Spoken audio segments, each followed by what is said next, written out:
Uwe Boll Raw, dem Podcast bei Spotify in Englisch. Mit Gary Otto, der in Florida lebt, dem schon ewig zusammenarbeitet, auch Filmer und so weiter und bei Troma und so gearbeitet. Und der schickt mir gleich einen Link, dann machen wir den Audio. Aber ich mache einfach den Livestream hier bei YouTube mit. Scheiß doch drauf. So, mein Podcast mit dem Kai wurde auf morgen verlegt und machen wir morgen um 11 und den nehme ich dann auf.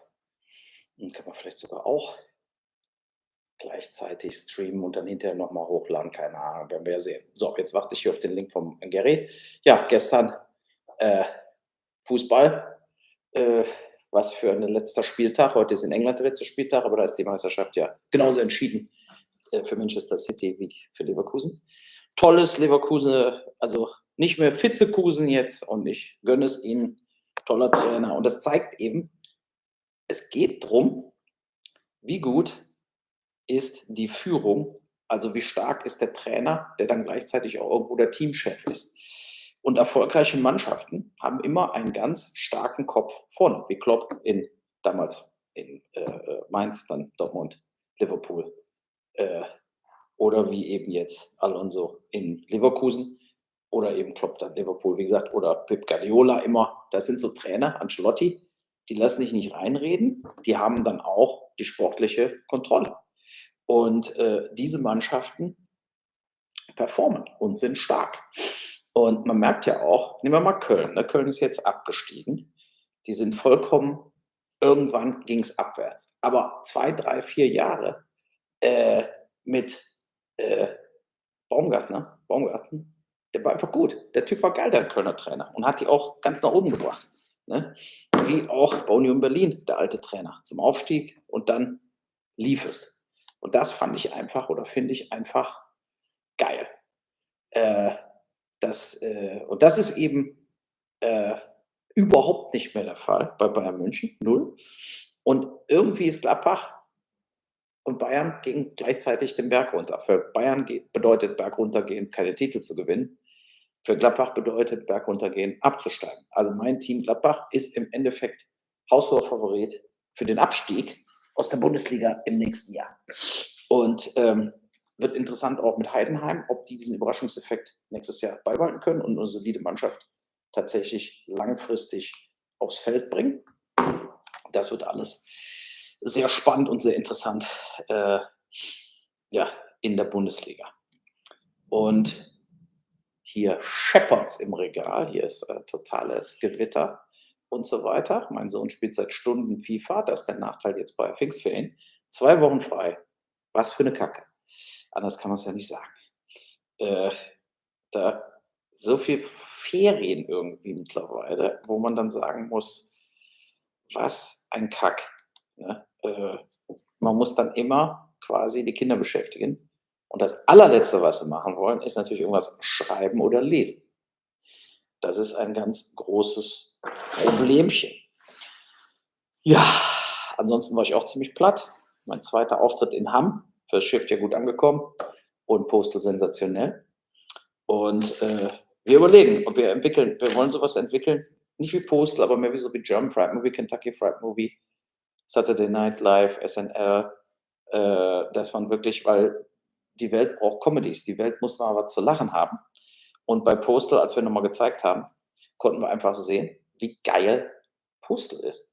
Und dass er eben so lustig ist, weil er auf nichts Rücksicht nimmt, sondern einfach nur witzig ist.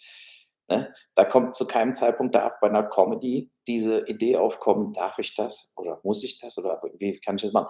Sondern es muss einfach kommen, ist das lustig oder nicht? Und ich finde, bei diesem Tom Brady Roast bei Netflix, da kann man ja ganz gut sehen, wo der Humor hingeht. Umso versauter, umso lustiger. Alle, die sozusagen am härtesten waren bei diesem Roast, haben am meisten Beifall gekriegt und die Leute haben am meisten gelacht. Das muss der Anhaltspunkt sein, wenn man eine Komödie heutzutage macht. Und genau das will ich da eigentlich auch unbedingt unbedingt rüberbringen, wenn ich ein Dings drehe, eine Comedy drehe, will ich auch unbedingt das nach vorne schieben, dass das einfach scheiße nochmal lustig ist.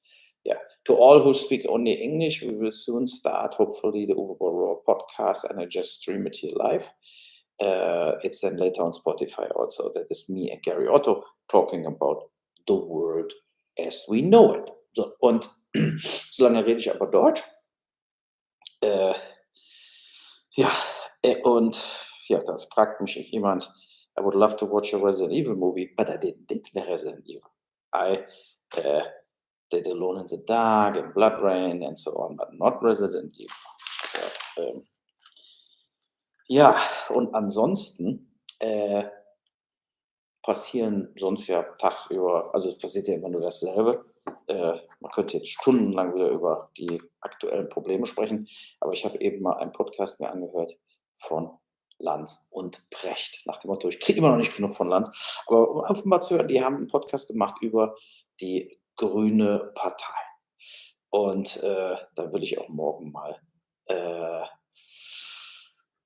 drüber sprechen. Achso, you mean if I would shoot a Resident Evil movie? Yeah, that is true. But I think Resident Evil is driven to the death, and nobody needs more Resident Evil movies. But I heard that in Cannes they're shopping around another Silent Hill movie. I like the Silent Hill 1 movie, but I also don't think Silent Hill needs more films right now. So, die haben da also geredet über die Grüne Partei, aber hier kommt der Podcaster-Link, da muss ich also mit dem Tom dann mit dem Kai Blasberg drüber reden. Jetzt gehen wir mal hier, machen wir den Podcaster an und streamen einfach weiter. Bumm, bumm, bumm. So, hallihallo. Good. Are you sick or just tired and you just got out of the bed?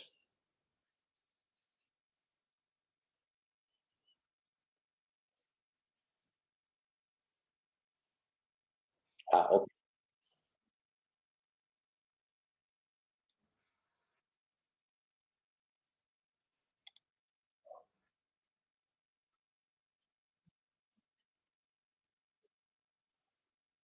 Yeah.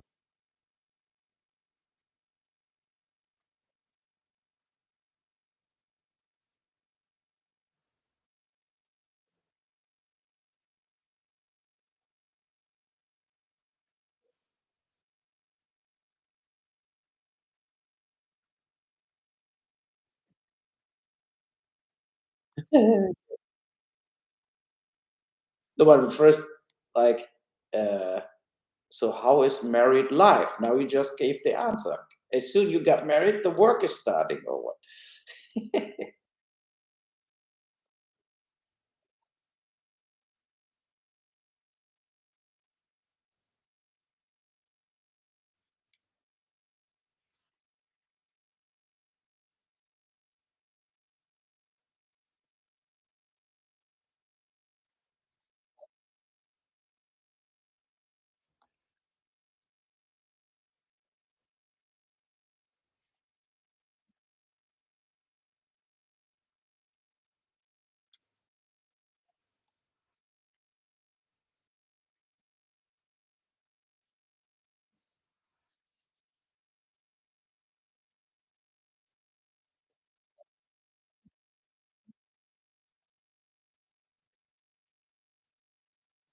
Move on in a way.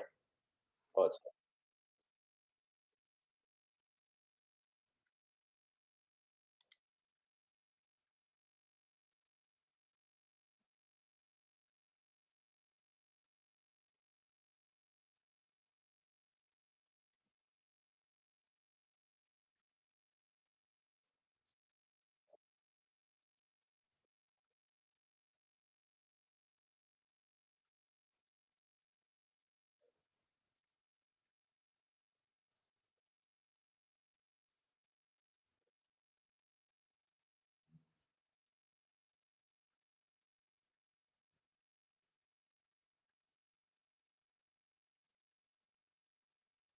But did you lost weight?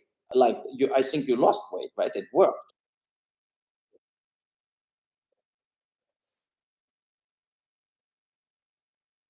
Yeah.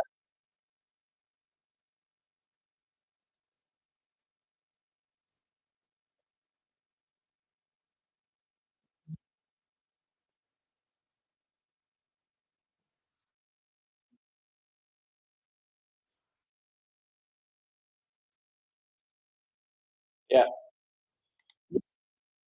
And you use how many drinks per week you do, basically?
Yeah.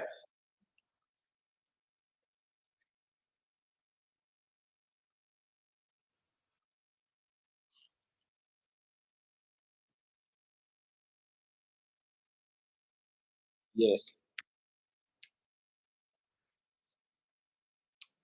Yeah. No, I agree. It's like in retrospective, also when you look at not only books, TV discussions, and how the world turned in a way a little to the dark side, is based on it all started with COVID and the shutdowns. It all started with this, all of it.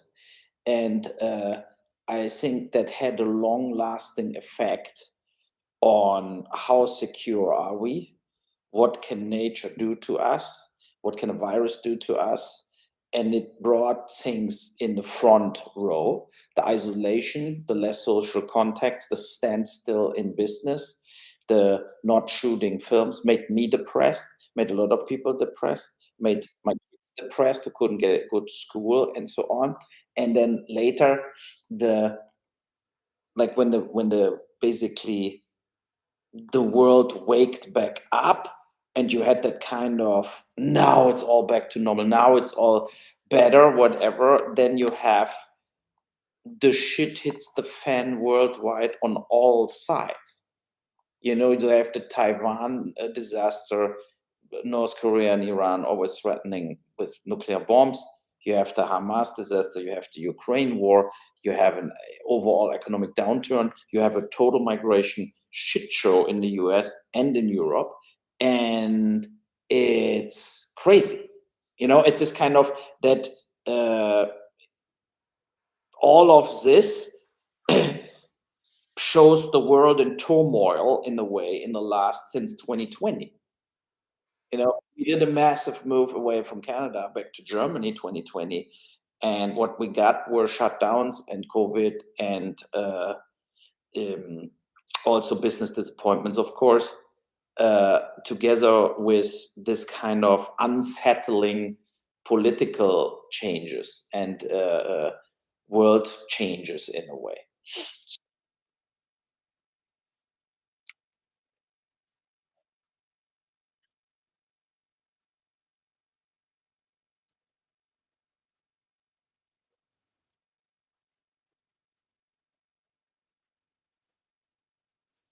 Yeah, yeah, yeah. That is the thing. So, yeah, what should we say? But we have to move forward.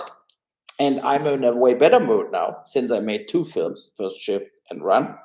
And I'm also, when I was this week at the shooting from at the screening from First Shift in German language, in the same theater Banditos was shown the week before. Of course, there were way less people because the Banditos filled up the whole movie theater when we showed the Banditos doku. But First Shift plays very well, even in German language. And all the audience basically said that is what I would watch a second or third part. That is what I would watch as a TV series. So, and then we showed Postal after, and that was a trip backwards in the history. And at the same time, there were two lessons I learned that night because first of all, my brother and I, because the movie theater was way far away, right? We wanted to see only the beginning of Postal, and then we leave the movie theater because it was late. We watched the whole film. The whole audience were laughing their asses off. And Postal shows now, especially when you watch it on the big screen again, what is missing in movies today. This kind of completely freedom to make jokes about whatever the fuck you want. And there was imposed was no self-censorship, no rules about racism, diversity, or whatever, but completely just whatever is funny goes. And that is all gone, and it is the reason comedy sucks so much. And I would say if somebody would have the guts to release Postal theatrical now, the same film, it's super actual, like nothing aged in Postal, nothing. You have whatever you watch. You have the Taliban now. You have the whatever Free Gaza people, the Hamas instead of the Taliban. Nothing changed. It's the same thing. Politics are all completely corrupt. Uncle Dave is using all that cult religion bullshit. What we now have totally with the Uncle Dave's cult in Postal is like now the woke LGBTQ running around people. Who press their rainbow flag in everybody's face. And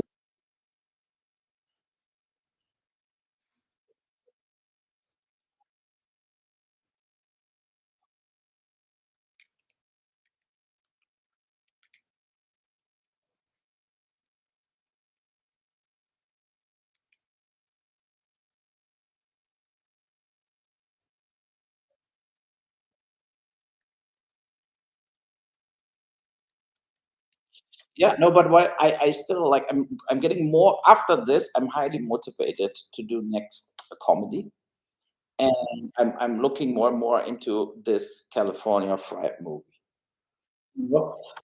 Yeah, because I don't think when you watch Postal now, and the audience agreed, like when you really watch Postal one, if you shoot that film now, it costs 30 million bucks. It's a big film. It has 50 speaking parts, 50 locations. It has non-stop actions, enormous stunts. Like I mean, there are like 60 to 70 expensive stunts in. And remember the scene where the bicycle guy shoots, like the guys on a bicycle, like biking behind the car, gets shot and falls full on the asphalt from the bike. There are crazy stunts, violent, drastic stunts, but also funny.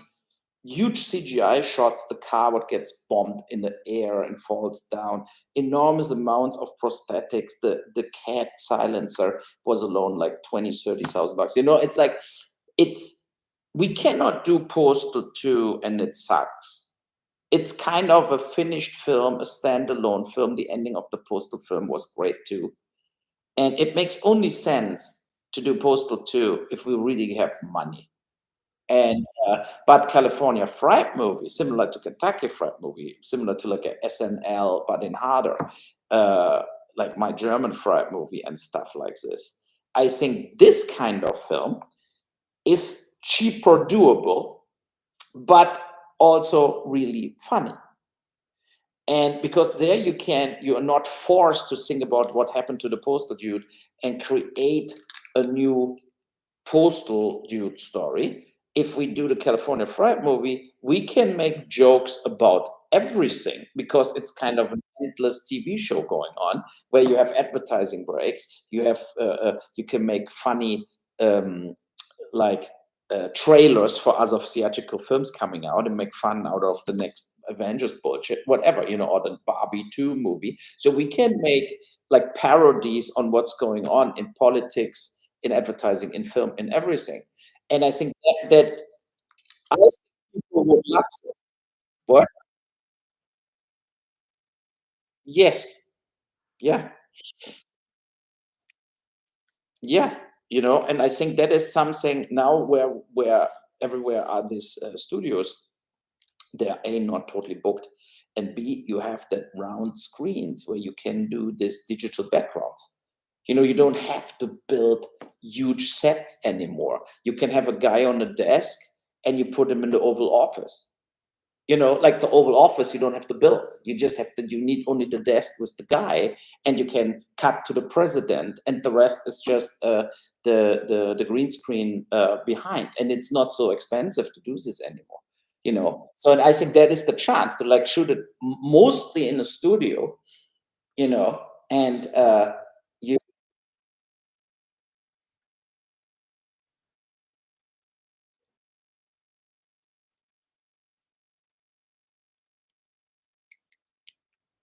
yes, that is the thing, and I think that's the way to go, and it's also way cheaper now uh, to do this, and I think the other good thing is I could shoot it with young upcoming. There's so many comedians, and they're not big stars.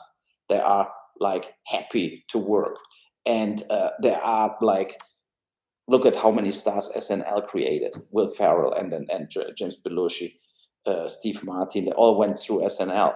So we have to find the new SNL cast, the new Zucker Abrams Zucker stars. Where they can play various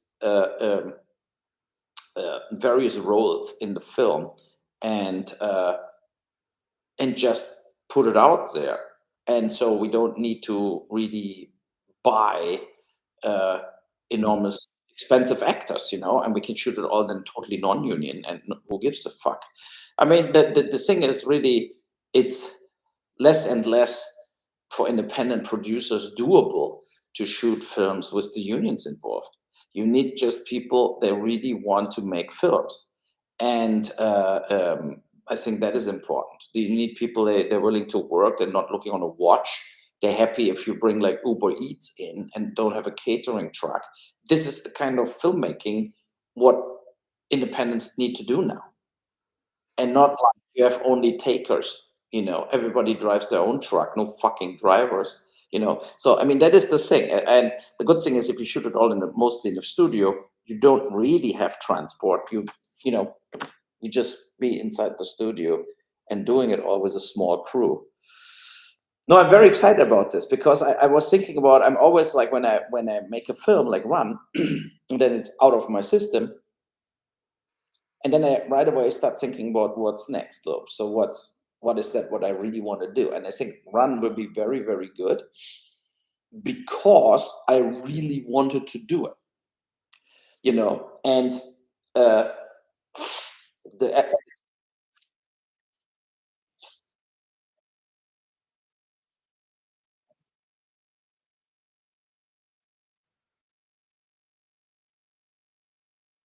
Yes, where you just have the script and you have a project and you do it, like Final Stop or Suddenly, right? They're not bad films, but they're not the films like Run is like Darfur, it's like Tunnel Rats, Assault on Wall Street, Rampage.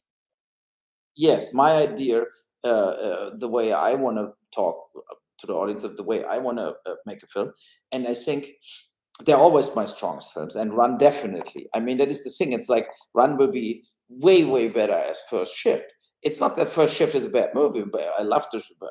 it really sells New York. It really had an unbelievable chemistry between Kristen and Gino. And I would totally do 8 episodes of First Shift, but it's not like uh, an important Boll movie, right? It was important for me to do the movie. Yes, as what you said, it was important to make a real film after 5 years. That was very important, and for me also, and so that from this point of view, it is an important film for me, and it's amazing how we sold New York, also under the circumstances how we had to shoot the film. But Run is an important film because it is most the biggest subject matter on the planet right now, besides the Ukraine war, is the migration, and that it will get a lot of uh, uh, attention. I think the film, and I think the actors were unbelievable good, and it's a real A-list film, and uh, but I think the comedy is the same because Postal is, of course, one of my it's my favorite film to watch, 100% what I ever did, and it was a favorite shooting time to do Postal. Everybody was laughing their asses off the whole day, and I would just love to make something uh, in a way lighter because it's so much nicer to laugh about things, right? It's so much healthier to laugh about things to make a funny film. And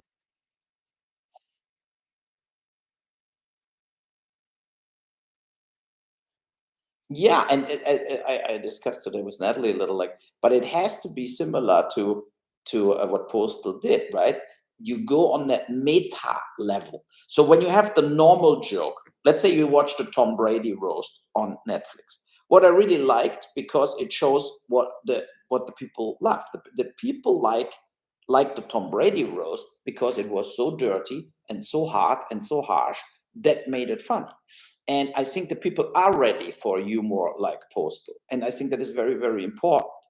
And because they're missing this stuff. And only in stand up comedians like Bill Burr and so on, they get that. In films, not. The films are all not harsh enough, hard enough, funny enough. So, if you come in now with Hangover, like they would say, you cannot do this. That is the problem, but everybody wants to watch this right now, and that is the thing where I think you have a better chance to sell a comedy to to the streamers after the fact, because then they're not legally responsible for it. They just show it, you know. So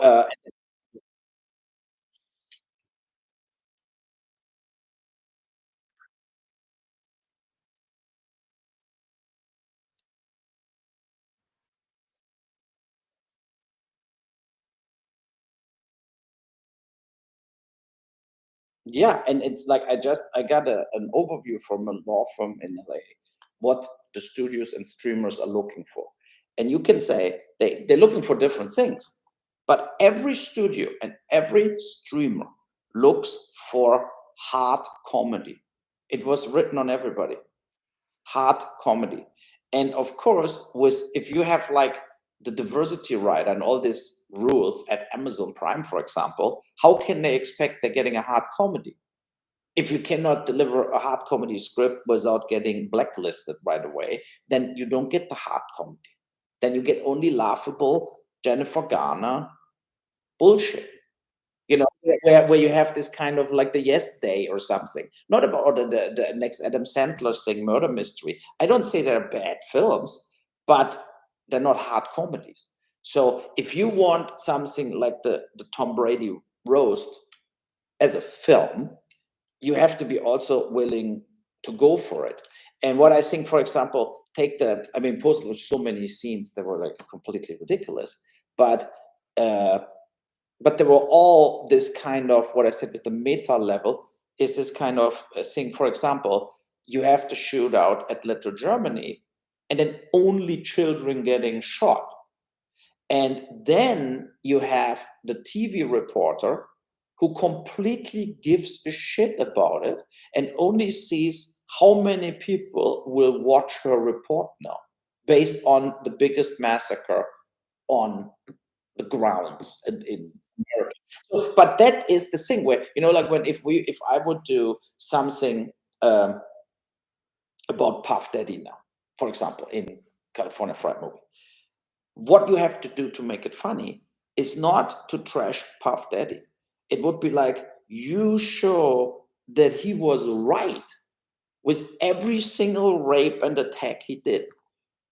So that, but then it's funny because that is where the audience says like, what the fuck, oh, this guy's insane. And then you play videos back how she kicked him first in the balls, and you restructure the thing. Did you saw the video where he chases her through the floor in the hotel like his ex-girlfriend, and then in front of the elevator he grabs her. Yeah, very violent. I mean, he's a total piece of shit, but the good thing is that in a comedy, you have to go this far to make it completely absurd and funny. Because of course, for the audience, it's crystal clear who's the bad and who's not the bad person. But that is, I think, that is stuff where I feel things starts getting funny. One by the way, I streamed this year at also at my YouTube channel. I just did that. I clicked like live stream, so we're all also having it on YouTube. So please all sign on Boll Raw, the podcast uh, on Spotify. So and I don't know how that turns out. I don't know if they hear you, but I assume yes. But one guy writes here in the chat saying Tropic Thunder 2, right? Yeah, totally. But Tropic Thunder cost 50 million bucks. And that is the thing why we cannot do this kind of films. But Tropic Thunder, I loved that film. And I mean Robert Downey Jr. playing a black guy. And that is the thing. And of course, all the other stuff.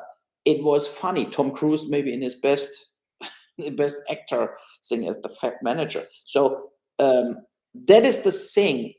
What a California Fried Movie has to bring to the table is this kind of you cannot make a joke about Biden is senile or a joke about Trump is corrupt. That is not funny in films. That is funny at Bill Mayer.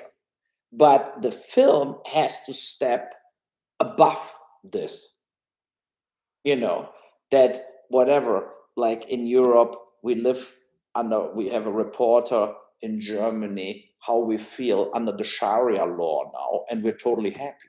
Like this kind of like they made it, they won. The Islam is all over Europe, and it turns out to be the best thing whatever happened to Europe. Stuff like this is funny if you put it in scenes, of course. I'm just spitting ideas out here, but I think that would be the idea of the show. Like you go so much farther, and of course also if you make parodies out of films, you can destroy films we all know were crap, but they got Oscars or got like huge critical acclaim or were massive hits. But we can totally uh, uh, make fun out of. I hated Barbie, right? So I really hated Barbie, and I would love to completely trash it into the garbage can. So I've heard. Yeah.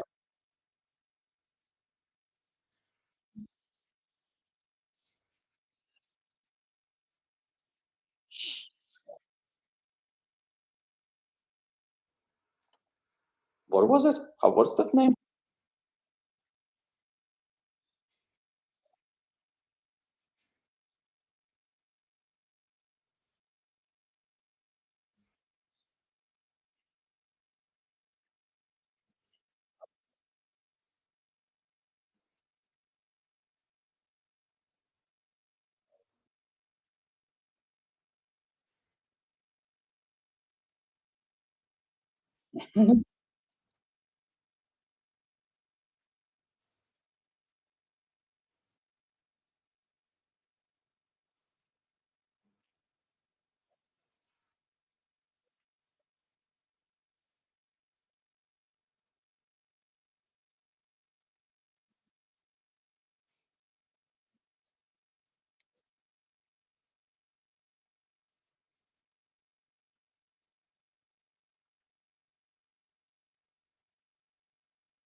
Yeah,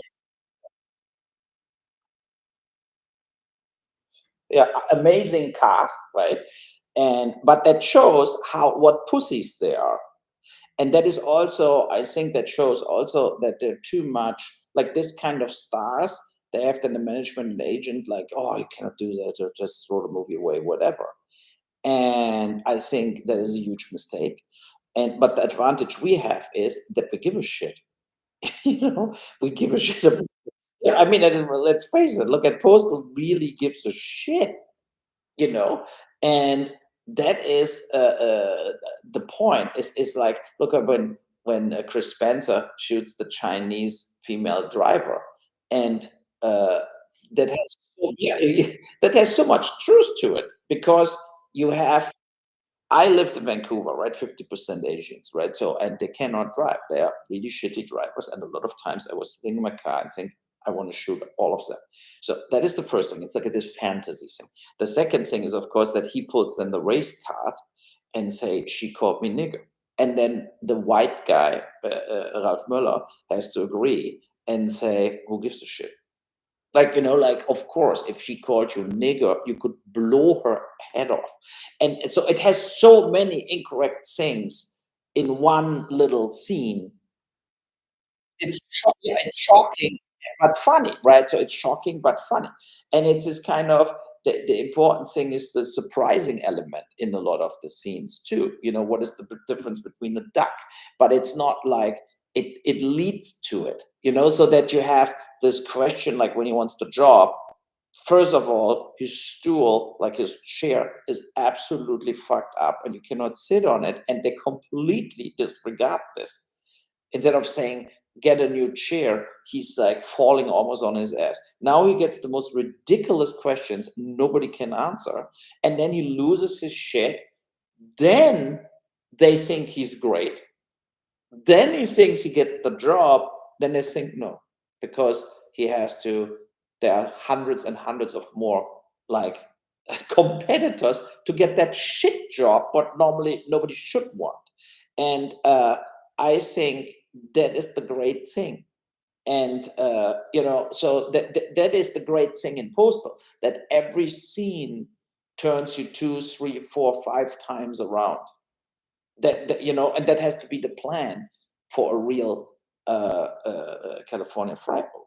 That has to be a plan. That every scene is not leading to. You think the scene is leading to this thing, and then it's not, and it opens a totally different can of worms.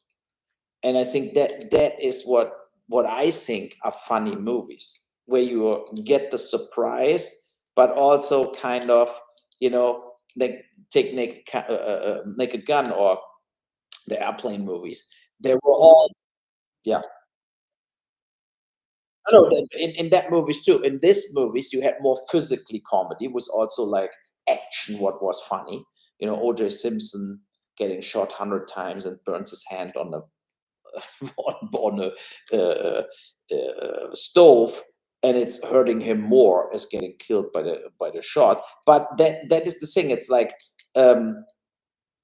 so this physically comedy, what Postal also was, additional with the verbal comedy, and I think that together uh, is stuff what doesn't really gets done anymore. You have some physical comedy like was Ed what is the guy from Hangover, Ed, who played the dentist in Hangover, Ed Burns, Ed Helms, right? So stuff like this, he made various comedies. They're also not they're funny, but it's mostly physically comedy. Something goes wrong and you have an accident, the Chewy Chase things, whatever. But you know, but this kind of very under the belt also verbal comedy together with the physical comedy. What Postal brought to the table, I think it's completely not existing. And I saw that it plays so well. I bet if you cut a trailer of Postal and that trailer would get wide distribution in movie theaters, and you would start the film 2 months later, you would have a hit with the Postal right now. You would have a hit. People would watch that People, because that if you cut a new trailer out of Postal, people would be laughing their ass off. And you can of course cut Postal in a lot of viral kind of Insta or TikTok videos where you have like 5, 6 different things, and yeah, it's amazing.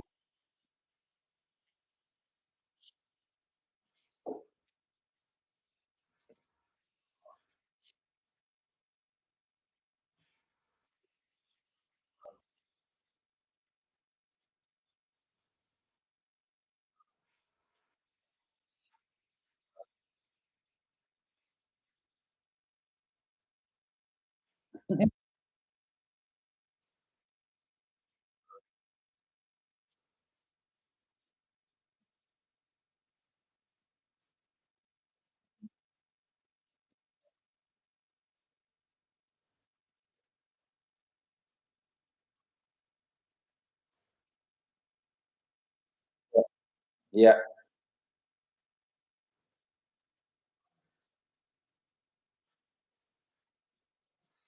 that's not a bad idea. Or maybe that is a good idea for half of the film, right? Because I don't want the same guy in every single scene. That would be boring. You need also scenes without him, where he's kind of lost in translation somewhere, and you have whatever the Barbie trailer coming in or advertising, and then he just wants to get out of the fucking streaming device and out of the streaming world in the end to go back to his own world. That could be good as the surrounding, uh, yeah, you know,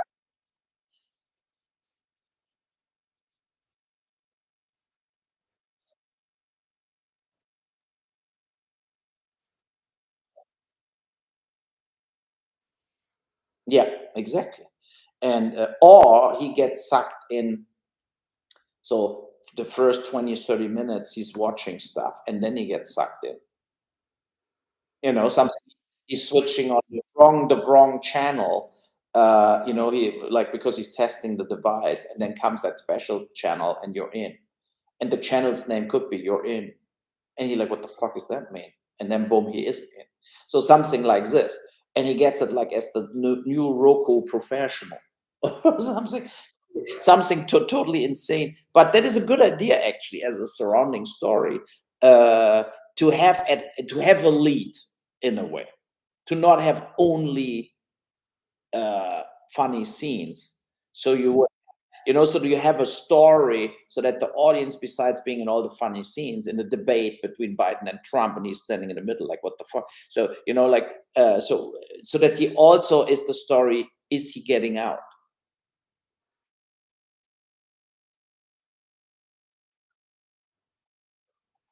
Yes, I mean it doesn't really have to be a famous actor doing it as long they're funny. So that's what I mean. I think if we tap into a casting on Backstage and Spotlight and all that casting agencies where I can ask like, okay, show me what you can to all. No, I agree. I'm sad about that too.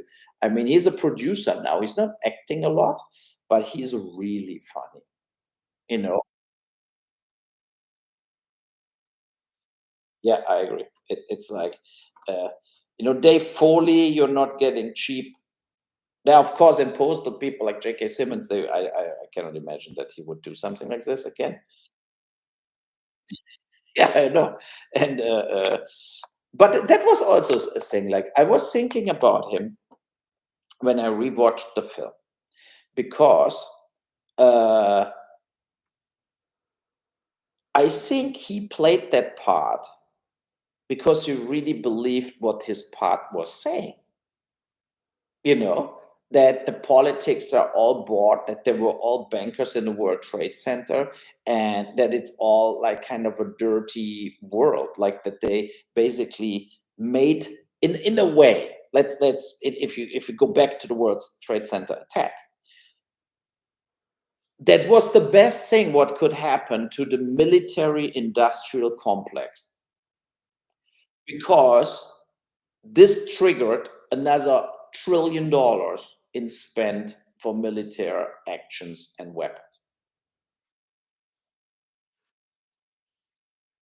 Yeah, Iraq, the Iraq invasion, the Afghanistan invasion, the like all the government agencies were basically full financed for 5 years straight based on the World Trade Center attack. Where they're not overly, they always discuss the budgets. There was no more discussion about the budgets. When Bush Jr. said, "You're with us or against us," that is now our foreign policy. And then he asked all the foreign countries to back up all the lies they put out. You know that Saddam Hussein was the perpetrator. That like and that is also, I think, what Postal shows very much in a crazy way is this kind of um, the Bush family, and you cannot make that up, that the Bush family did deals with the Bin Laden family for years, that they had common economic interests, and that basically the bad son of the Bin Ladens uh, is is the guy who attacks America to destroy America. I mean, you cannot make shit up like this. This is completely insane, actually. And it would be like, in the end, Putin is the uncle of Zelensky. It, it comes out like they were working together on all this. Like, it's this kind of craziness. And uh, yeah, one guy writes here, the Bin Laden family is the biggest construction builders in Saudi Arabia. Currently, still, they didn't get like punished or anything. The business is better as ever. So, and that is the thing. It's so insane what's going on in this world, that I think comedy is a lot of times the best way to handle this.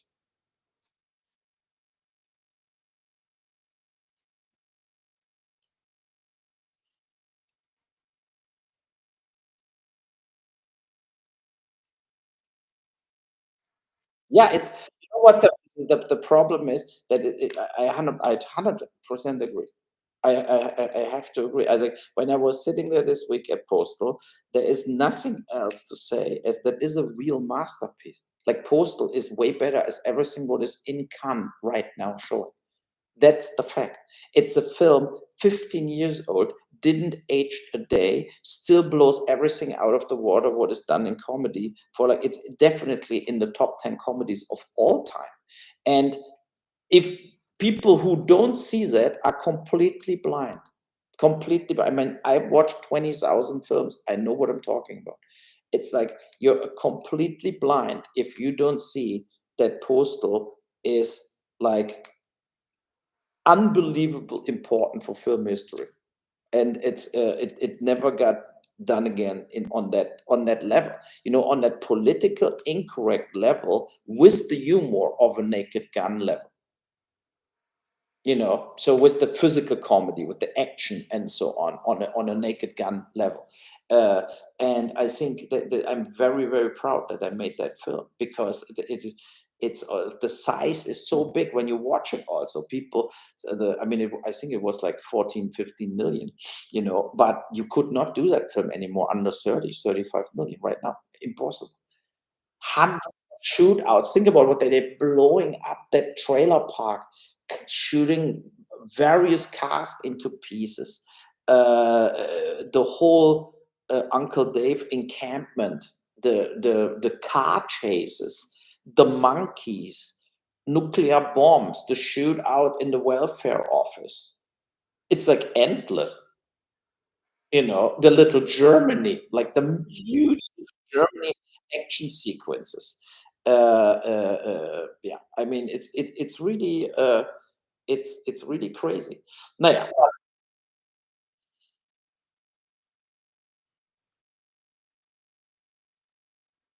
yeah, and then we see. So what else we have to talk about? I mean, politic wise, yeah, the Trump case moves forward, uh, uh, and yeah,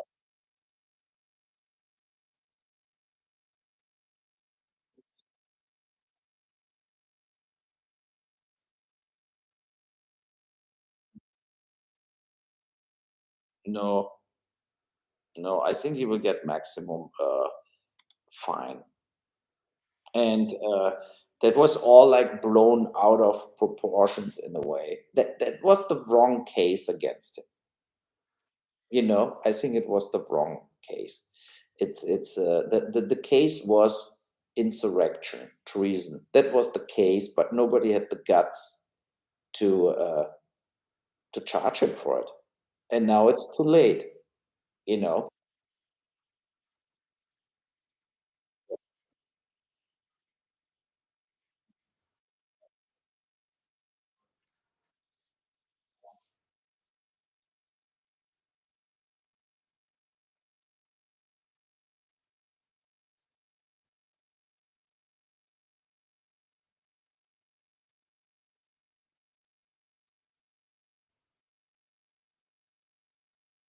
Yeah, and I mean, I think um, Biden wants to debate him now. So let's see what this will bring. Uh, he will throw Biden off the script, right? So, and then the question is how Biden will react, or will he show that he gets senile? Will that be visible? Then Trump can basically win the whole election in that debate. I mean, to just swing the last 3% of the voters. I think most of the voters are kind of clear who they vote for, but there are maybe 3 to 8% of the voters are undecided. And then I read that the Kennedy guy wants to debate them too, but they will not let him. And my problem with the Kennedy guy, what?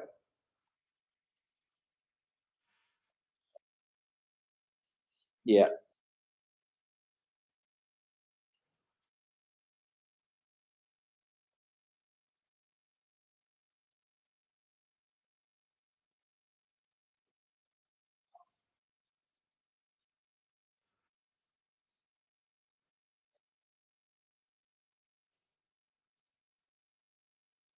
No, I know, but there are worms like this you can get.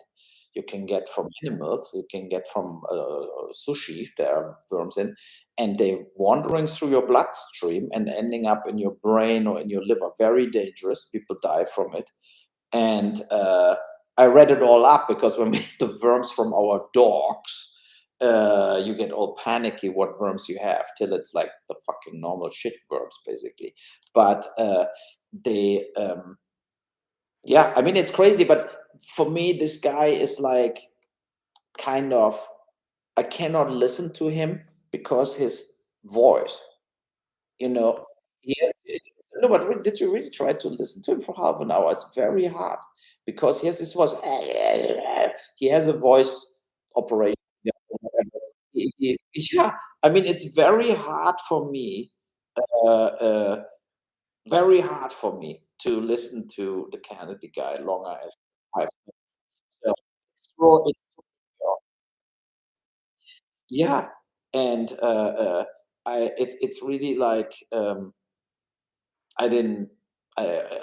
That is the thing, and I think also he's not the solution, right? So he's not like he has a lot of strange, complexities with his father and why he was murdered and so on, and it's so much ballast and like baggage what that Kennedy family has.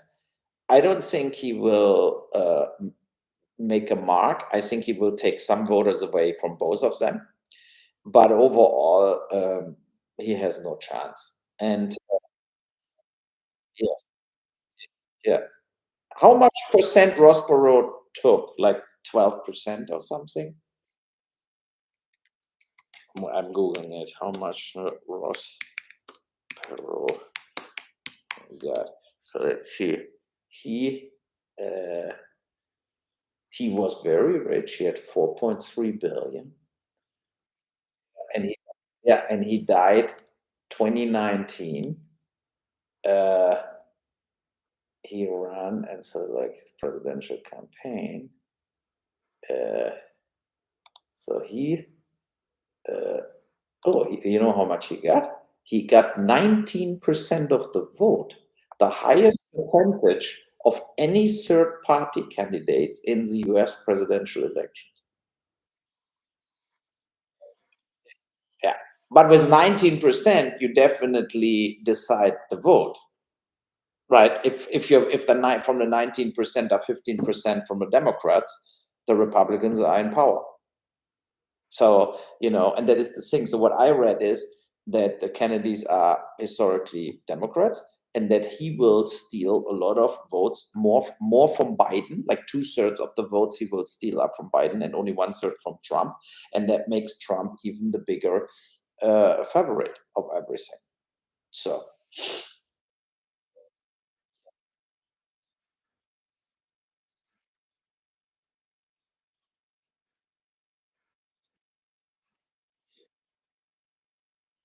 yeah, but I tell you what my bank wrote me, the Royal Bank of Canada.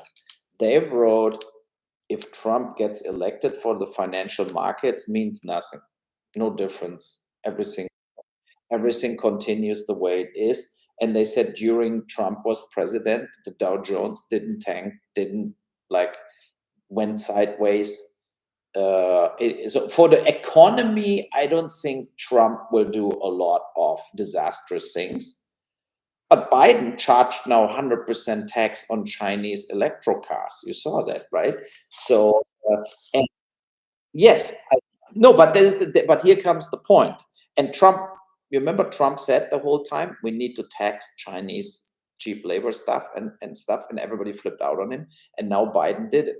You remember that Trump said we need a wall because the migration goes out of control, and he was kind of right now, right? Because the migration went completely out of control. So Trump was not like wrong in everything, that we have to give it to him, right? The Trump is more, the biggest problem is that the positive effects of his politics are in reality only side effects, because he's not making politics, he makes himself richer and more powerful, and will do everything he can to make himself better, like richer and more powerful, as I said. So, and the side effects are sometimes good for the population, sometimes bad. The question is uh, Biden is 100% totally different. He's like a politician who wanted to be a politician all his life and was a politician all his life. Uh, but a lot of things he's doing, similar to, like, look at the German government. I'm basically not supporting the German government anymore after their 2 years now in power, because they make, in my opinion, the totally wrong decision on everything.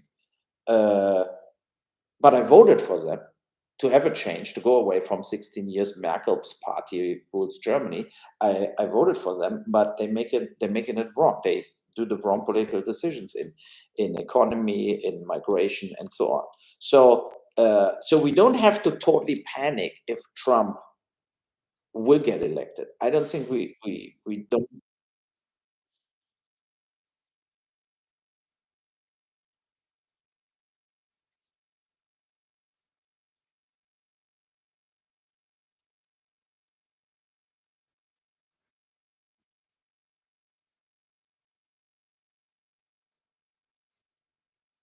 No, 100%. It's a rogue dictatorship then.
the type Trump or the personality Trump is unfit to be anything besides a queen's scumbag.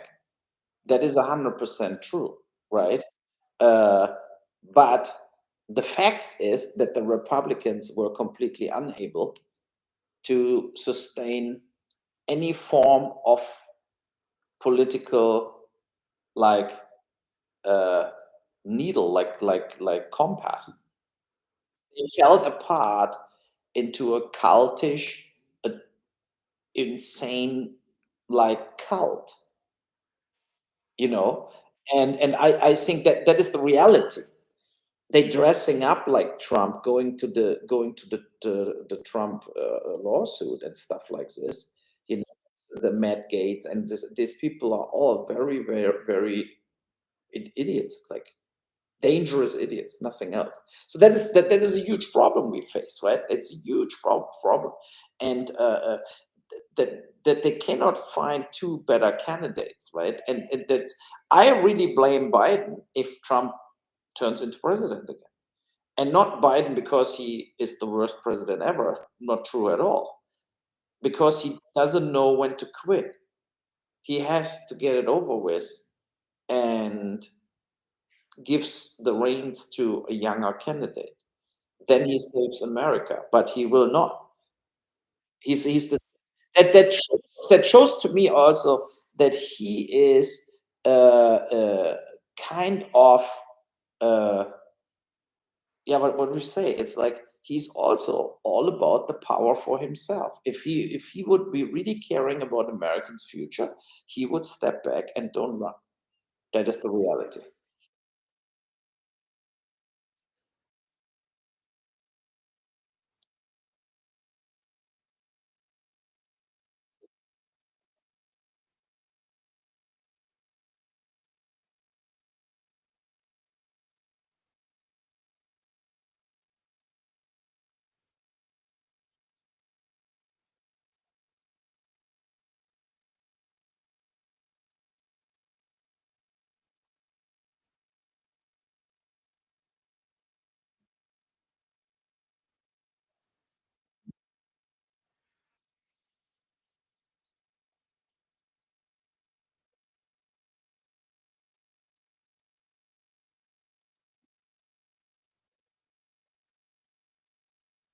But Pelosi is older as Biden, yeah. So I mean, Pelosi can compare.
Yeah. Yeah, so let's wrap it up for today. Here's only one in my chat. Here are people asking what Run is. Run is a film I shot with James Russo, Amanda Plummer, Ulrich Thompson, Sammy Shaik, Bakar Dabdi from Captain Phillips about the migration into Italy on boats in Africa, and it's kind of a action film. So I just asked, yes, Spotify, right? Overball Raw USA, and it's now also on my Overball channel. It's Overball 9101 on YouTube, Overball 9101. And yeah, have all a good day